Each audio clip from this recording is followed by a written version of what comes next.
With A square की YouTube channel में आप सभी का स्वागत है। और आज हम लेकर के आए हैं कि यहाँ पे कह रहा है कि which word in the sentence is an error. Error वाली प्रॉब्लम सॉल्व को लेके आए हैं। इरर वाला जो प्रॉब्लम है आपको ये बताना है कि किसमें इरर है किस सेंटेंस में, कहाँ पे। तो चलिए आइए शुरुआत कर लेते हैं हम। बहुत ही शानदार वीडियो होने वाली है तो जरूर देखिएगा। तो यहाँ पे कह रही है one should not abuse his father. One should not abuse his father. तो एक बार बता दूँ, जैसे ही सेंटेंस आपका प्रारंभ हुआ तो यहाँ पे आ गया वन, और जैसे ही वन आ गया तो जब कभी भी इंडेफिनिट प्रोनाउन वन आ जाए तो याद रखना आपको क्या करना है कि सेंटेंस के बीच में जितने भी आपको देखना, सबसे पहले चले जाना है देखते हुए कि जहाँ पे भी अन्य प्रोनाउन होंगे वहाँ पे केवल वन का ही प्रयोग होगा, अन्य किसी का प्रयोग नहीं होगा। तो यहाँ पे जो हिज है तो यहाँ पे पजेसिव आपको क्या बताना है, संबंध बताना है। इसका मतलब यहाँ पे वंस होना चाहिए, हिज रॉन्ग है, इसलिए यहाँ पे क्या हो जाएगा, यहाँ पे रॉन्ग कौन है तो यानी हिज, यानी बी ऑप्शन आपको क्या करना है। इरर कहाँ पे है, हिज में इरर है, ठीक है ना। शुड में कोई इरर नहीं है, नॉट कोई इरर नहीं है, वन में भी कोई इरर नहीं है। तो आपको हिज जो लगा है ये रॉन्ग है, क्योंकि जब वन से स्टार्ट है तो यहाँ पे वंस होना चाहिए था, यहाँ पे रॉन्ग है तो इरर बताना था, तो आपने बता दिया कहाँ पे, हिज में रॉन्ग है। ओके, दूसरा कह रहा है sentence Rohit has gone before his father came. तो अच्छा एक चीज़ और बता दूं कि ये वाले सेंटेंस कई बार वन वाला कभी भी देखना तो बीच में देखना, ज़्यादा परसेंट में यही इरर देता है। यहाँ पे हिज या और कुछ हर लगा करके यही प्रॉब्लम देगा ज़्यादा परसेंट में, ठीक है। तो याद रखना है, सेंटेंस इंपॉर्टेंट भी, इसको जरूर देख लेना। दूसरा कह रहा है कि Rohit has gone before his father कम।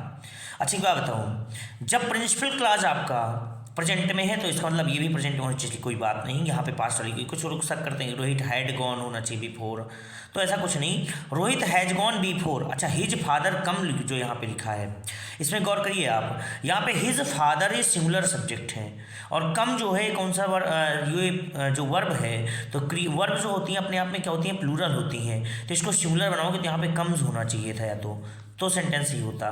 तो इसका मतलब यहाँ पे क्या हो जाएगा, कम सही होगा, यानी ये ऑप्शन जो आपका होगा वो कम लग जाएगा, क्योंकि इरर बताना है तो इरर किस में है, यहाँ पे कम में है, कम्स होना चाहिए था, कम्स, ठीक है। अब एक बात और बता दें, अगर यहाँ पे रोहित हैड गॉन दिया होता बिफोर तो फिर होता हिज फादर केम हो जाता, वर्ब की सेकंड फॉर्म होती। यहाँ पे हैड होता, ये पास्ट में होता तो ये भी पास्ट में होता, ठीक है। और यहाँ प्रेजेंट में है तो यहाँ पर कोई दिक्कत नहीं होती टेंस की, लेकिन अगर ये प्रेजेंट में लिख सकते हैं तो प्रेजेंट में ही लिखना चाहिए। तो हिज फादर यहाँ पर कम्स होना चाहिए, क्योंकि पिताजी हिज फादर यानी सिंगुलर नंबर पे है ना, तो इसको वर्ब को भी तो सिंगुलर बनाओगे। और वर्ब सिंगुलर कैसी बनती हैं, वर्ब सिंगुलर तब बनती हैं जब उनमें एस या ई एस लगाया जाता है, ठीक है।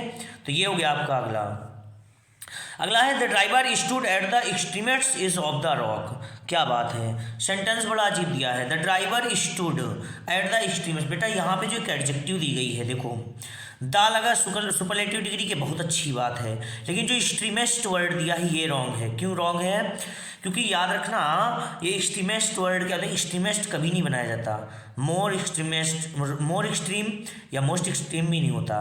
ये होते तो पॉजिटिव में है, लेकिन इनका कंपैरेटिव सुपरलेटिव भी ऐसा प्रयोग नहीं किया जाता, ठीक है। यानी एक्सट्रीम वर्ड यूज होगा यहाँ पे, एक्सट्रीमिस्ट नहीं होगा। इसका मतलब रॉन्ग कौन है, एक्सट्रीम वर्ड रॉन्ग है। और इसका मतलब क्या होता है, एक्सट्रीम वर्ड यूज होगा, एक्सट्रीमिस्ट की जगह क्या यूज होना चाहिए, इसकी जगह एक्सट्रीम यूज होना चाहिए, एक्सट्रीम।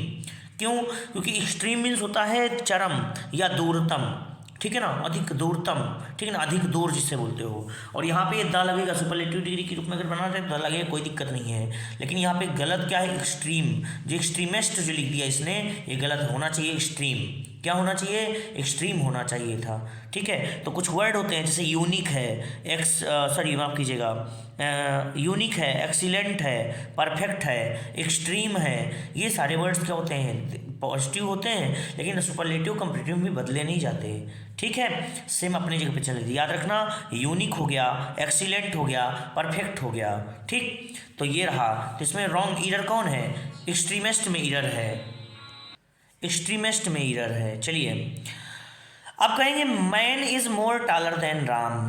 तो देखो यहाँ पे क्या हो गया, देखिए बात समझना, जब कभी कोई रूट वर्ड से अपना बना हो, रूट वर्ड से, जैसे टाल है, टाल में सिलेबल की संख्या 1 होगी केवल, तो इसमें क्या होगा, ये मोर वगैरह लगाने की कोई ज़रूरत नहीं है, ठीक है। डबल कंपैरेटिव नहीं हो सकता, ठीक। जब सिलेबल की संख्या अधिक होती है, जैसे एक से अधिक हो जाए, जैसे ब्यूटीफुल में देखते हो ना, तो मोर ब्यूटीफुल, मोस्ट ब्यूटीफुल किया जाता है। तो इसमें क्या होगा, मोर टालर नहीं कर सकते इसको, ठीक है। तो रॉन्ग है ना, तो डी ऑप्शन आपका क्या होगा, ईरर होगा। ईरर कहाँ पे है, डी ऑप्शन में ईरर है, ठीक है, डी ऑप्शन में ईरर हो जाएगा इसमें, ठीक। आगे देखो, तो man is taller than Ram, यहाँ पे हो जाएगा, ठीक। आगे नंबर पे आ जाओ, अगले नंबर पे आ जाओ, तो मोर यहाँ पे क्या होगा, इरर दिया गया है। अगले नंबर पे आ जाओ, I prefer a pen than pencil. तो यहाँ पे प्रिफर वर्ड जो आया है ना, तो प्रिफर वर्ड क्या होता है, तो प्रिफर के साथ टू आता है, दैन नहीं आता। प्रिफर के साथ क्या आता है, टू आता है, दैन कभी नहीं आता। तो यहाँ पे जो दैन दिया था, ये दैन में इरर है, ठीक है। दैन में क्या है, इरर है, दैन नहीं होगा। प्रिफर के साथ टू आता है, दैन तो आता ही नहीं है, ठीक है। और यहाँ पे एक बात बता दूँ, सबके रूल्स अलग अलग हो जाते हैं। जैसे अब हम करें कि यानी प्रिफरेबल के बाद भी टू आता है। अच्छा, प्रिफर के बाद रेदर देन का भी प्रयोग होता है यदि तुलना कहते हैं इन्फिनिटाइज में किया जाए तो। जैसे he prefers to sit rather than sleep, ऐसे सेंटेंस कभी आ जाएं, ठीक है। तो रेदर देन हो जाता है फिर, ठीक। तो ये रही बात इसकी। कह रहा ऑलवेज स्पीक अ ट्रुथ दिया है, अरे बाप रे, ये तो गलत हो गया, अ ट्रुथ नहीं हो सकता, ठीक। यहाँ पे आ, ये रॉन्ग है, आ, सी ऑप्शन सही होगा। मतलब हमको एरर बताना है, इसलिए ऑप्शन सी सही होगा, ठीक है। लेकिन सही यहाँ पर क्या होना चाहिए, यहाँ पर होना चाहिए द, क्या होना चाहिए, द ट्रुथ होना चाहिए। ऑलवेज स्पीक द ट्रुथ, ठीक है। तो ये रहे क्वेश्चंस, और अगले वीडियो में मैं और लेकर के आऊँगा ऐसे ही रस देखने के लिए। तो जुड़े रहिए और देखते रहिए विद स्क्वायर के यूट्यूब चैनल में। एक बार फिर से आप सभी का स्वागत होगा। तो जय श्री कृष्णा, राधे राधे, जय श्री राम, वंदे मातरम, जय हिंद। मिलता हूँ अगले वीडियो में।